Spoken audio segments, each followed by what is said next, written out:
क्यों ऐसा होता है कि कुछ लोग बहुत ही ज़्यादा सक्सेसफुल हो जाते हैं, बहुत ही ज़्यादा मुकामों पे पहुंच जाते हैं, बहुत ज़्यादा अट्रैक्ट कर लेते हैं, और कुछ लोग नहीं कर पाते हैं जबकि उनके अंदर भी एक डिज़ायर होती है। मेरे लिए अगर मैं लॉ ऑफ अट्रैक्शन जब मैंने सुना, इसके बारे में सुना और इसके बारे में पढ़ा, सबसे पहला नाम जो मेरे दिमाग में आया वो था शाहरुख खान।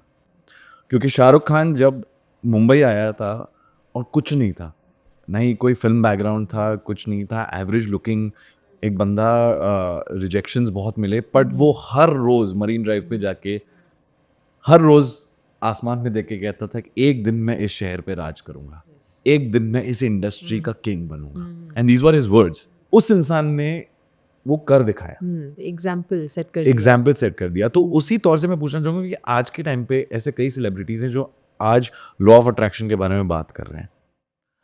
दिलजीत ने बात की है उसके बारे में, बहुत सारे ऐसे लोग हैं। कुछ लोग वो इतना अचीव क्यों कर लेते हैं जबकि बाकी लोग नहीं कर पाते, जबकि चाहत दोनों में है। आई थिंक आपकी पैशन भी थोड़ी चेंज होती रहती है। कभी कभी लोगों में एक पैशन इतना ज़्यादा होता है, इतना जुनून होता है कि वो उनके लिए अल्टीमेट गोल हो जाता है लाइफ में। कभी कभी आपका वाई बिहाइंड आप जो जा रहे हैं उस चीज़ के पीछे वो क्लियर नहीं रहता है इतना। तो एक तो होता है आपकी करंट फीलिंग्स जिसमें जुनून बहुत ज़्यादा है, उसकी एफर्ट्स भी उस डायरेक्शन में जाती हैं। तो मैंने ये देखा है कि कभी कभी जब एंथुजियाज्म लेवल बहुत ज़्यादा होता है किसी का और उन्होंने ना उसको अपना लाइफ गोल बना दिया है, तो अगर आपका गोल आपको सुबह उठाना चाहे, आपसे काम करवाना चाहे और आपको फिर वो काम नहीं लगे, आपको ऐसा लगता है आप फ्लो में हैं, मतलब मैं जो भी कर रहा हूँ ना, ये तो चाहे मुश्किलें भी आ रही हैं, अल्टीमेटली मुझे वहाँ जाना है। तो ये जज्बा हर किसी में नहीं होता है। वो समझते हैं कि मैं कोशिश कर रहा हूँ, मैं बहुत एफर्ट ले रहा हूँ, लेकिन कहीं ना कहीं जज्बे भी कमी की है, जज्बे की कमी कहीं ना कहीं होती है उनमें। इसीलिए एक रीज़न तो ये होता है। दूसरा तो लेट्स नॉट फॉरगेट कि आपको जो मिलता है वो भी आपके पास्ट से कहीं ना कहीं रिलेटेड है।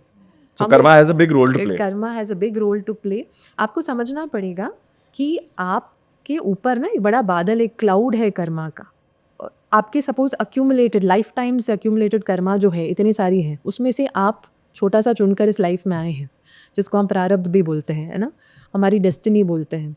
अब आपकी डेस्टिनी तो आपकी लाइफ पे आज हावी है ही, यानी आप जहाँ पे जा रहे हैं आपको कितना सपोर्ट मिल रहा है, कितने आपके साथ अच्छे अच्छे एक्सपीरियंसेस हो रहे हैं, आपका माहौल कहाँ क्या है, वो सब भी आपके कर्मा से आ रहा है। लेकिन आज जो आप जनरेट कर रहे हैं, आपकी आज की फीलिंग अगर वो ज़्यादा स्ट्रॉन्ग है, यानी आज आपका ना शास्त्र कहते पुरुषार्थ, यानी आज आपकी फीलिंग और वाइब्रेशन अगर बहुत स्ट्रॉन्ग है, आपका माइंड बहुत फोकस्ड, जैसे अर्जुन का एक फोकस था, इसीलिए वो इतना अच्छा बन सका, क्योंकि उसका फोकस इतना ज़्यादा था कि उसे पता था उसे कहाँ तीर लगानी है, उसका लक्ष्य क्या है। इनफैक्ट जब मैंने अपनी जर्नी चालू की तब है ना, इंटरनेट और यूट्यूब इतना नहीं था जितना अब है। उस समय तो वर्ड ऑफ माउथ से ज़्यादा होता था, और लाइफ कोचिंग इंडस्ट्री इंडिया में थी ही नहीं एक्चुअली।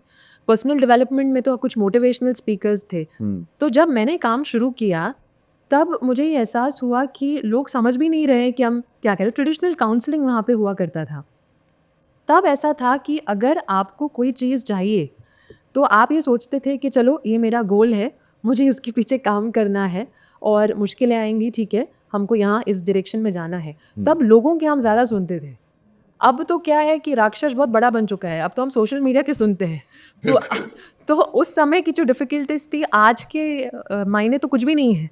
अब कहने का मतलब ये है कि आप अगर किसी चीज़ के पीछे जा रहे हैं ना, आप देखिए कि आपको वो क्यों चाहिए, आप अपनी खुशी ढूंढिए, और फिर दिन ब दिन आप जब काम कर रहे हैं उसके ऊपर ना, आपको नहीं लगेगा कि एक और दिन वेस्ट गया।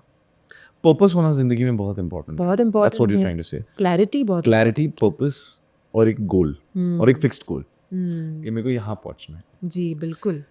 Okay, let's break down law of attraction into 3 or 4 segments. एक तो है wealth, health, relationships and childhood trauma. ये 4 चीज़ों पे बात करते हैं। सबसे पहले बात करते हैं वेल्थ।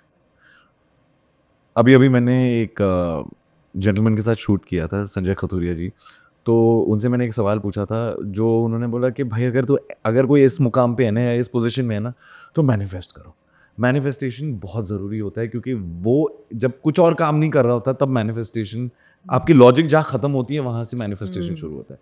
तो I want to understand wealth, career, जो भी कहो इसमें, इसका वो एक इंसान कैसे वेल्थ अट्रैक्ट कर सकता है या एक चॉइस ऑफ करियर अट्रैक्ट कर सकता है लॉ ऑफ अट्रैक्शन के थ्रू. एयरप्लेन में बैठ के हम ट्रैवल करते हैं, किसी के माइंड में थॉट था, आज वो एक रियलिटी बन चुका है क्योंकि हमने उस थॉट पे ज़्यादा फोकस किया. उन लोगों ने उन थॉट्स पे फोकस किया और उस थॉट को क्रेजी समझ के वो छोड़ नहीं दिया. तो फैंटेसीज भी रियलिटी बन जाती हैं. तो आज हो सकता है आपके साधन बहुत कम हैं, आप कमा रहे हैं 10,000, आपको चाहिए 3 लाख. तो ये सोचिए कि 3 लाख जो है ना, वो मेरे माइंड को अगर मैं कन्विंस कर दूं कि ये हो सकता है तो हो जाएगा, आप काम कर सकते हैं उस पर. तो जहाँ पे लोग अटकते हैं मनी को लेकर, वो कहते हैं मुझे 1 करोड़ चाहिए, उनसे पूछो क्या करेंगे, 20-30 लाख के बाद उनको एग्जैक्टली पता नहीं है कि क्या क्या करेंगे. करेंगे पर चाहिए वो. चाहिए